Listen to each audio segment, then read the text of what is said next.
ब्रेकनंतर तुमचं पुन्हा एकदा स्वागत। कोल्हापूर सांगली जिल्ह्यातल्या पूरग्रस्तांना मदतीचा हात देण्याकरता दापोली तहसीलदार कार्यालय, नगरपंचायत, पंचायतीच्या माध्यमातून मदत आवाहन रॅली काढण्यात आली आहे। पूरग्रस्तांना सढळ हस्ते जास्तीत जास्त मदत करण्याचं आवाहन यावेळी करण्यात आलं। या रॅलीत दापोलीतल्या नागरिक सहभागी झालेले होते।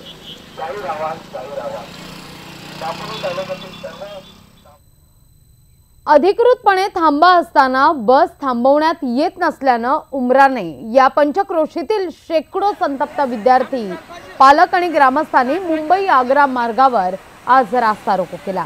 या आंदोलनामुळे महामार्गावरील वाहतूक 1 तासापेक्षा जास्त वेळ ठप्प झालेली होती। अखेर एसटी महामंडळ आणि संबंधित अधिकाऱ्यांनी लेखी आश्वासन दिल्यानंतर आंदोलन मागे घेण्यात आलं।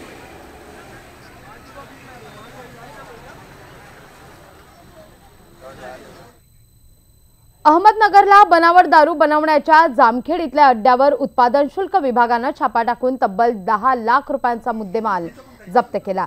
या प्रकरणी दोघांना अटक करण्यात आली आहे। मुख्य सूत्रधार मात्र फरार आहे। ही टोळी गोव्यातील दारू दुसऱ्या बाटल्यांमध्ये भरून विक्री करत असे।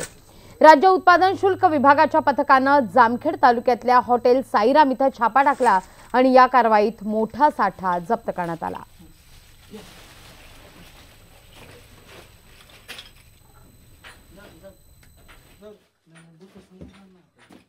इंडिगो वाहन जे अवैधरित्या हा मुद्देमाल ट्रान्सपोर्ट करत होता ते देखील हस्तगत करण्यात आलेला आहे।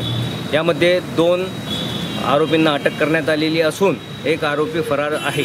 या संबंधीचा सर्व तपास निरीक्षक ब अहमदनगर राज्य उत्पादन शुल्क विभाग श्री बनकर हे करत आहे। त्यांच्या या चमूने काल रात्रीपासून पाळत देऊन हा मुद्देमाल हस्तगत केलेला आहे आणि हा डुप्लिकेट माल असल्यामुळे होणाऱ्या संभाव्य दुर्घटनेपासून इथे त्यांना आळा घातलेला आहे। देशाचे राष्ट्रपती रामनाथ कोविंद यांनी सपत्नीक आज सकाळी बापू कुटीला भेट दिली आहे। यावेळी त्यांच्यासोबत राज्यपाल विद्यासागर राव, मुख्यमंत्री देवेंद्र फडणवीस उपस्थित होते। बापू कुटी याची पाहणी करण्यात आली आणि त्यानंतर कुटीत प्रार्थना सभा घेण्यात आली। आश्रम परिसरात त्यांच्या हस्ते रोपही लावण्यात आलं। त्यानंतर अंबर चरख्यावर बसून सुतकताई सुद्धा झाली आहे।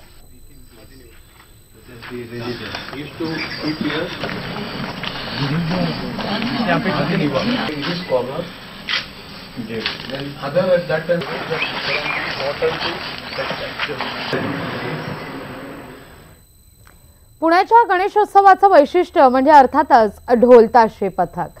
दरवर्षी नामवंत कलाकारांच्या हस्ते एकत्रित वाद्यपूजन केलं जातं आणि यावेळी प्रसिद्ध संगीतकार अजय अतुल यांच्या हस्ते हा उपक्रम राबवण्यात आला।